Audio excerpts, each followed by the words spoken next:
This video isn't just a story about how my life changed. It's a preview of how your life could change in the next 5 years. I went from being a broke student in a small Brazilian town to earning hundreds of thousands as a tech executive in a US based company. But this isn't about luck, connections, or some exceptional talent I was born with. It's about a series of specific, repeatable milestones that can turn freelancing into your ticket to a completely different future. I'll give you a glimpse of the 7 big milestones that changed everything for me, what was hard at each stage, and how you can actually apply what I learned and skip my biggest mistakes. You don't really need any special skills or connections. In fact, what I'm about to show you is that you can almost develop those skills as you go, depending on how ready you are to endure sucking at things and being bad at certain things before you actually start being great at communicating and other skills that are really important as a freelancer. You might be sitting there thinking, hey, my career doesn't provide me with the skills that would take in order for me to freelance. And maybe what you do as a full-time job isn't marketable as a service, or you can't really sell that to clients out of the box. But I also didn't have any skills when I started. My first real milestone going into freelancing was actually learning how to get paid to learn, because honestly, I didn't really have any marketable skills. And I know how old this makes me sound, but it's been 15 years since I started working as a freelancer, working remotely with clients across 4 different continents. This was even before working remote was a thing, before COVID and everything. And when I started, I was really just a broke social sciences grad going through my master's degree and getting a scholarship stipend. And I started working on Odesk, which is now Upwork. Back in the day, it was called Odesk. And I wanted to do something simple. So I started with English to Portuguese, doing translations. And it was the one thing that I felt barely competent at all to do, right? So within days, I landed my first client. It was a digital marketing agency in Los Angeles that they needed a lot of product descriptions translated into Portuguese. It was a massive inventory of thousands of die-cast airplane miniatures. So I thought, hey, this is awesome. I'm going to spend a few months doing it. And funny enough, I only did translations for a day or two. And the critical moment was when the agency owner said, Carlos, can you do Photoshop? And to be honest with you, I didn't know how to do Photoshop, not really. My skills on Photoshop, they went back to 2002. So I wasn't really skilled in Photoshop. But I did say yes. I didn't really feel confident about doing Photoshop work, but just confident enough to go online, read some blog articles and watch a bunch of YouTube videos and deliver on the work that this client really needed, right? In a couple of days and lots of coffee later, I had the deliverables for this client. And I obviously charged for all the hours that I spent learning, right? And this is the first big takeaway. You can get paid to learn. Entrepreneurs with small budgets, they don't need a world-class expert. They need someone who can figure things out. And your lack of experience is actually your advantage. You can charge less, which lowers the client's risk and also their expectation and gives you the space to learn on the job. So it's way better than going through a college course in which you're going to pay thousands and thousands of dollars and you may not even have any professional experience in the end because you haven't really created business value. Working as a freelancer, you can actually create value for a business and also make money for yourself. So an entrepreneur paying $5 an hour for a design, they're not expecting Johnny Ive kind of design. They expect something worth $5 an hour. The key here is when you say yes to opportunities just outside that comfort zone, that's when you're gonna work like hell to figure it out. And that's how you build a portfolio of real world skills without going into debt for a college degree, right? So saying yes got my foot on the door with this client, but it was a completely unexpected life event that later forced me to go from dabbling as a freelancer to building a real career. And that leads me to the second milestone. which is raising the stakes, finding my why. That was very important, right? For a while, freelancing was just for extra cash. I had no big ambitions. I was comfortable with what I had. I was comfortable with the amount of money I had, how much it allowed me to do in terms of going out with my friends, having some drinks here and there, eventually traveling for a bit and things like this. But when you're in a comfortable place, that's rarely when you achieve anything extraordinary. So my wife got pregnant at a certain point, and suddenly my identity as a lazy master's student doing some side projects as a freelancer felt kind of pathetic, right? I had to become the kind of father my son could be proud of. And that was the switch for me. I dropped out of the master's program and basically abandoned my academic career path and committed 100% to making freelancing work. Because here in Brazil, you don't make a lot of money working as a teacher, a school teacher. That was the only path that was available for me before I got my PhD. And freelancing was really the only thing that was generating sizable cash for the amount of time I spent, because I would spend only like 12 hours a week doing freelancing work, just enough to have some extra cash, right? And by the time my wife got pregnant, the stakes were no longer just about me. The stakes were much higher. They were about my family's future, right? So I couldn't just be at the comfort level I was in. And the second takeaway I have for you is this: when stakes become high enough, that's when your performance will rise to meet them. And your why, it has to be bigger than just making more money. And if you're not like me and you're not having a child, you don't really have to wait for a life altering event like your wife getting pregnant or yourself getting pregnant. You can artificially raise the stakes, right? Some people, they will do things like announcing their goals publicly on social media. Some will invest on a coach or high ticket course that they can't really afford to waste. For me today, I've raised the stakes by leaving recently my job as the CEO of a tech company and not pursuing another high paying, relatively high certainty job. And so I'm committing all my family savings to building up my distribution channels. And I have to make it work. I need to find a way to make this work. So when you raise the stakes, you need to find a way to make any sort of failure so painful that you have no choice but to succeed. So my third milestone was about breaking free and actually building my own business.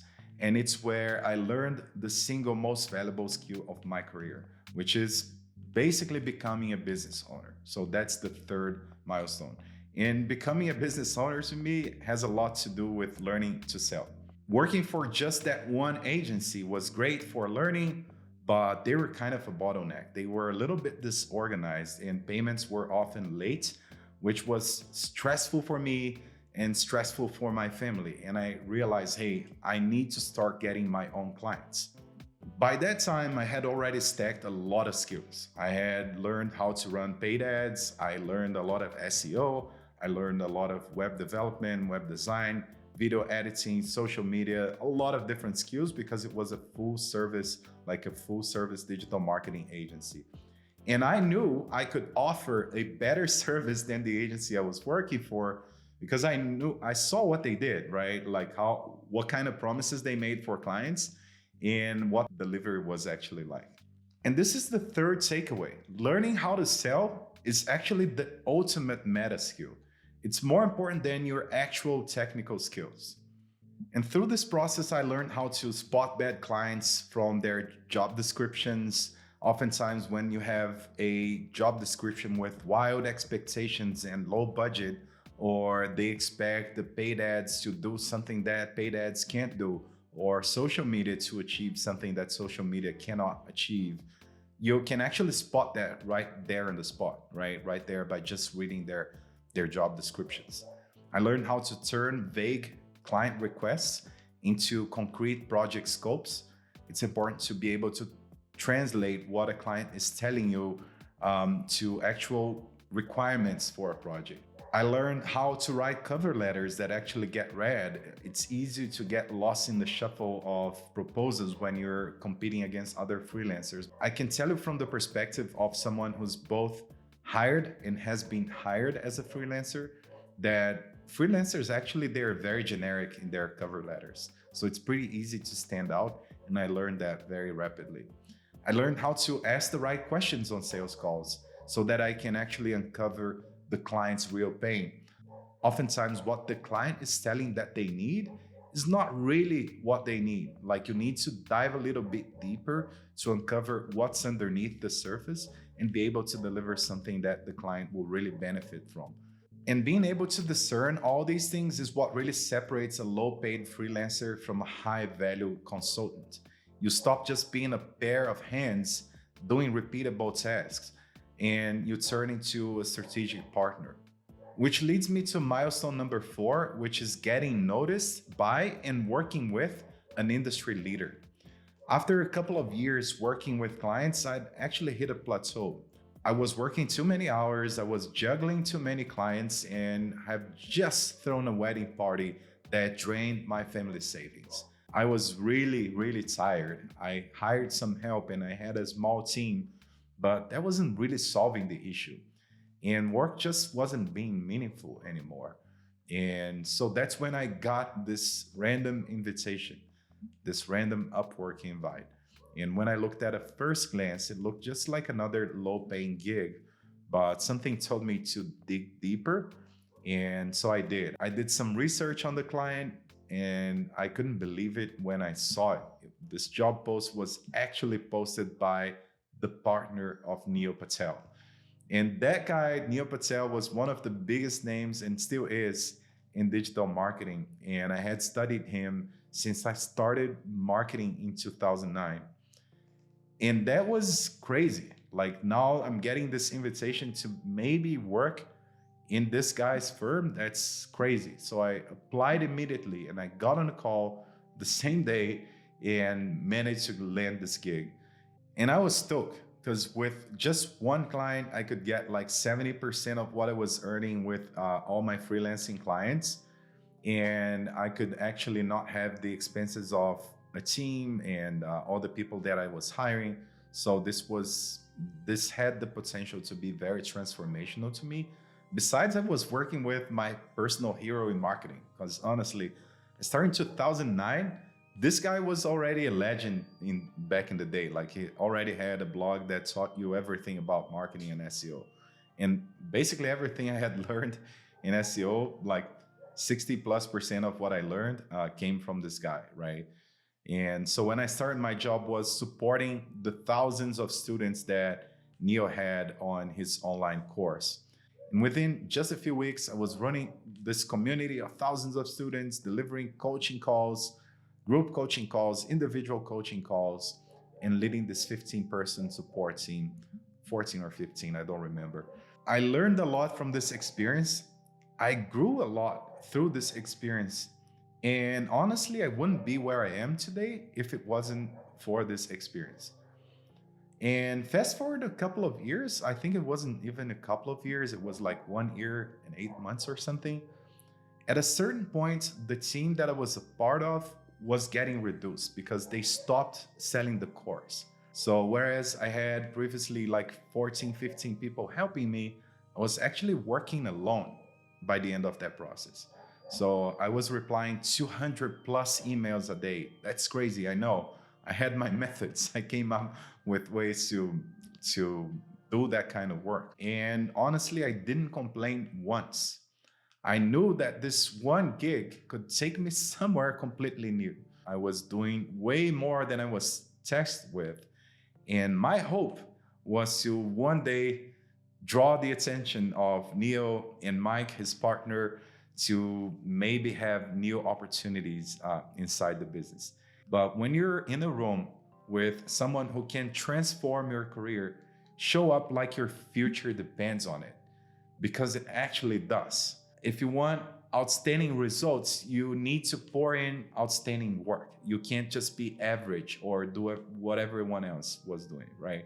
When I joined their company, this 14, 15 people team, it was already there. Like I was the last person to join, and yet I was the last person to leave. Heck, today, when I left the company last month, I was one of the top 10 oldest employees in the business, and the business has over 1,000 right now. So, yeah, that's crazy. So, after a while working in this position, Neil decided to stop selling courses and he decided to create an ad agency. And to me, that became kind of a dead end, unfortunately, or fortunately, which we'll learn why in a moment. The agency he was creating was based in the US. It was in San Diego, California. And it was a new division, right? A new business basically that he was creating. So he was giving up doing online courses and he was basically creating a service based business, an ad agency to do SEO, paid ads, and all that sort of stuff. And I was in a division that wasn't making any money anymore because he stopped selling courses. And so before I completed 2 years there, I was the only survivor of this team of 15 people. And that's when my salary got reduced by half because they were overinvested in the agency and the course business wasn't really their focus anymore. After a few months working like that with 50% of my salary, I actually told myself, I'll give it 3 months. I will either get noticed or I quit. I gave myself 3 months. I don't know why this arbitrary number, why I decided to give it 3 months, but that's what I did. And on week 11, almost towards the end of the 3 months, I got this call on Skype, and it was the man himself, Neil Patel. In that call with Neil, it didn't just change my role, it changed the trajectory of my entire career. Because next, he handed me the keys to one of the most powerful digital distribution channels I've ever seen in marketing, which was his YouTube channel.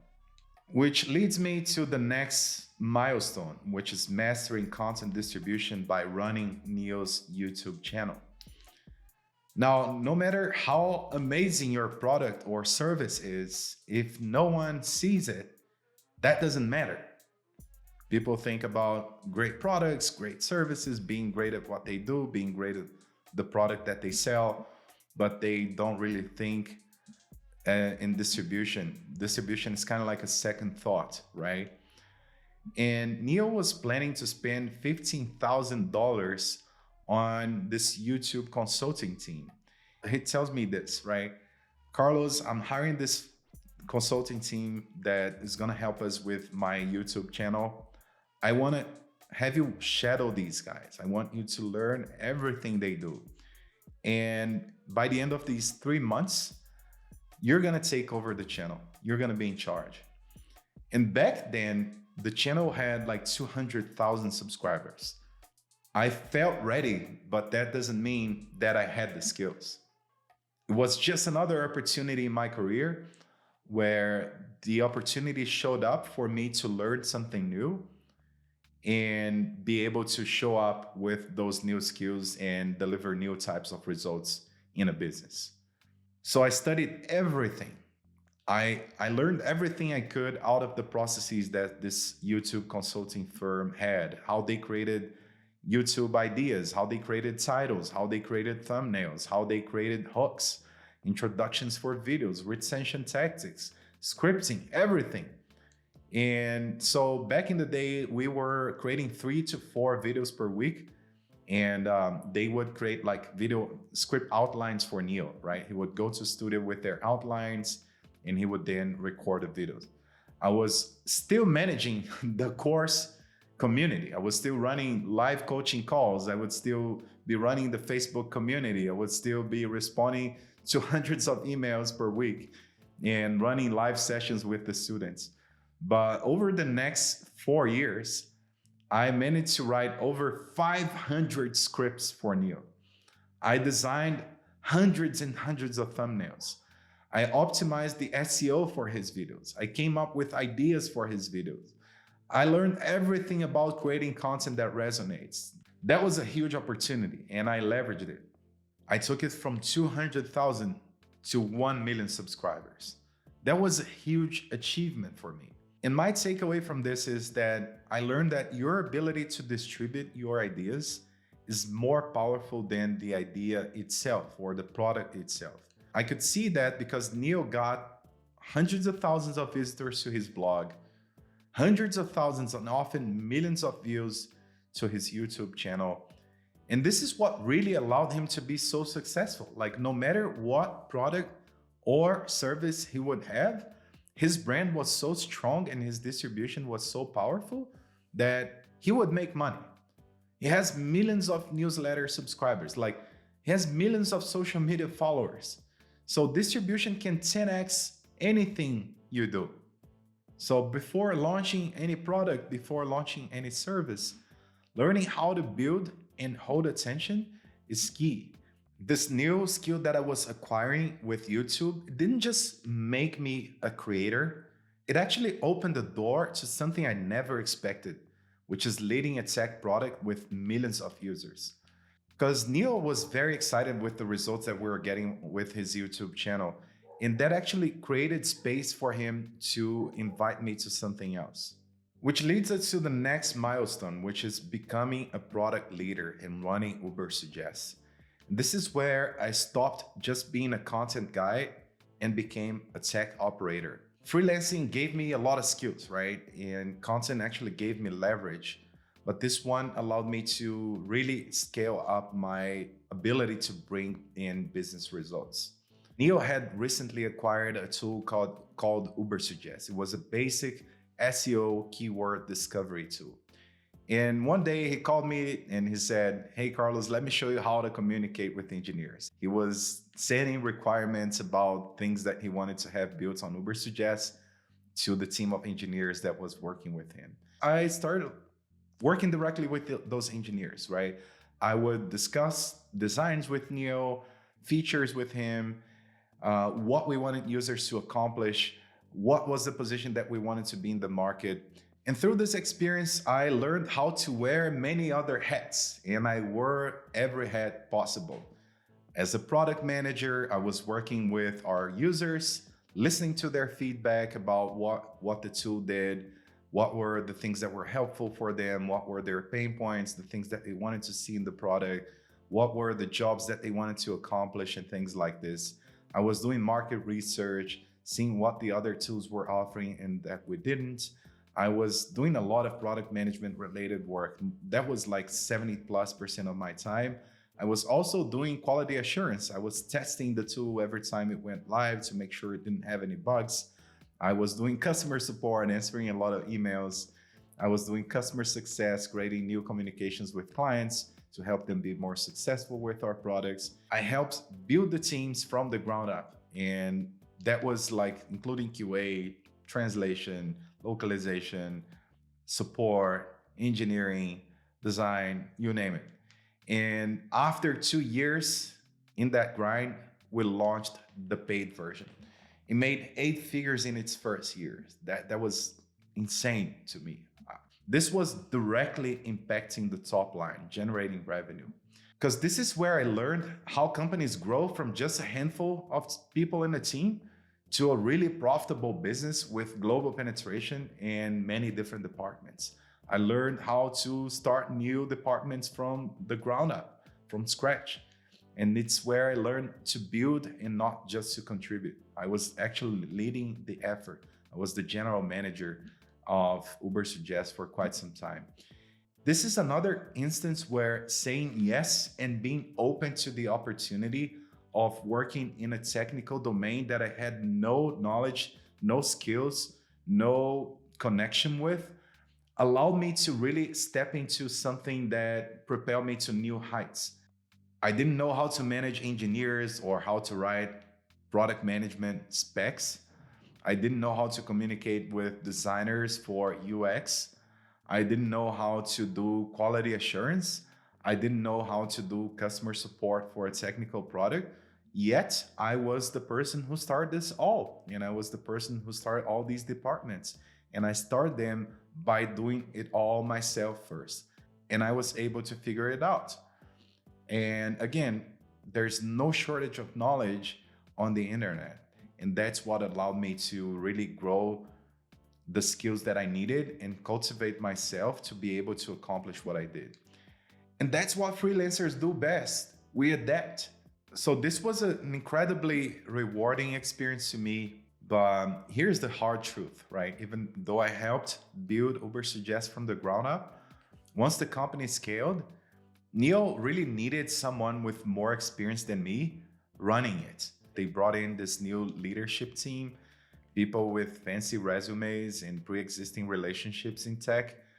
And suddenly I wasn't really the guy leading the vision anymore. I was just the guy who used to wear all the hats.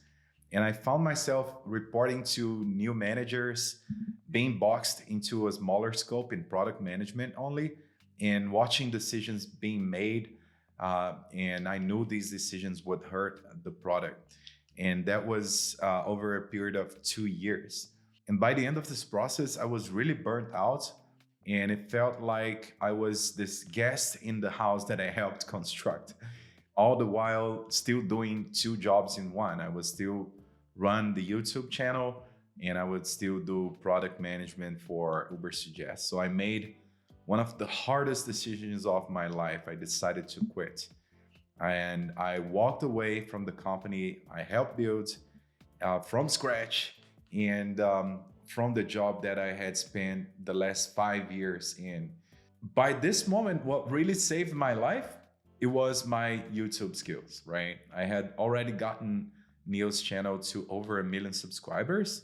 I got this job on a YouTube agency with super high profile creators like Ali Abdal and folks like that. The salary wasn't that bad either. It was slightly below what I earned before with Neil, but I was still able to provide for my family. Just when I thought this chapter with technology, Ubersuggest, was closed for good, I got this call that brought me back, and this time as the managing director of the technology division of this holding company, NP Digital, which is the company that Neil Patel owns with his partner.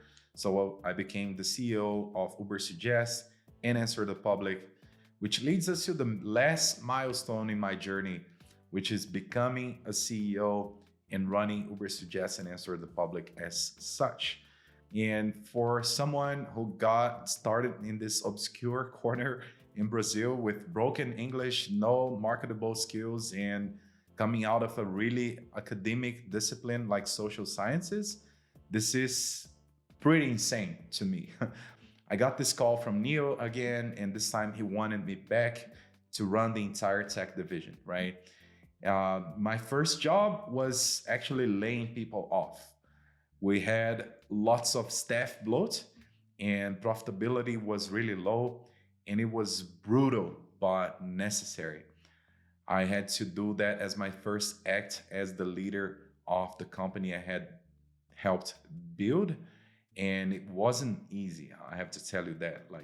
It was a traumatic experience for a lot of people. It was the way that the company's leadership wanted me to reorganize our structure and get things done differently. So that was my first mission. And it was hard, but I did it. And once the dust was settled, I rebuilt everything from the scratch. I got new A players to join, new leaders in product, in engineering, in support, in design, in marketing. And in our first year, we quadrupled revenue for Answer the Public. Ubersuggest become more than 100% more profitable. And for 2 years, I led these two brands that I love. I hired new teams and I made a lot of mistakes. I worked on rebuilding the culture, but I also learned the hardest lesson of it all, which is you can't lead by trying to keep everyone happy, right? And this leads us to my next takeaway. When you're in charge, when you're in a leadership position, your job is to make hard calls. Your job is to protect the vision, to serve the business. And sometimes that means disagreeing with shareholders and stakeholders and things of this nature. And it means saying no to distractions, doing what's right, even if it costs your job. And I say this because I made plenty of unpopular decisions, not just with the stakeholders and shareholders, but also with the team. Some of them proved to be the right ones, luckily, most of them, but some of them also created an environment where I ended up having to leave this business, right? And ultimately, I don't want to have a job in technology anymore. As a matter of fact, I don't want to have a job anymore. Freelancing didn't just save my life, it gave me the skills, the confidence, the leverage to really build something entirely on my own. And that's what I want to do. Now, my resume maybe could buy me my way into other high paying jobs or high status jobs, but I decided to follow this calling that I've been neglecting for years. For years, I've been doing what I do for others, building audiences, building businesses, making clients happy. But I learned that some of the most successful self-made entrepreneurs that I came across, they have this unique advantage, and it's distribution. All of them, they built their own channels, right? They have their audience, and having an audience definitely comes first. Even if I do decide to do more freelancing or serve clients, being able to attract people that know about your skills and what you bring to the table allows you to have way more leverage, whether it's in pricing, whether it's in the amount of clients that come after you every month. With an audience, you can actually build what they want, which is better than building something that you don't know if people care about and hoping someone will care, right? Having an audience allows you to validate ideas, see what their pain points are, being able to listen to their goals, their needs, their wants, and then be able to serve them with things that they care, right? So right now I'm using everything I learned about YouTube, about distribution, about storytelling, about content to build a platform that's mine. And if you want to follow along and learn how to do the same, how to build an audience, how to monetize your knowledge and own your future, you can keep watching this channel because this is going to be a focus of mine. And this new chapter isn't about freelancing anymore. It's about freedom. And I look forward to sharing this journey with you. Thank you.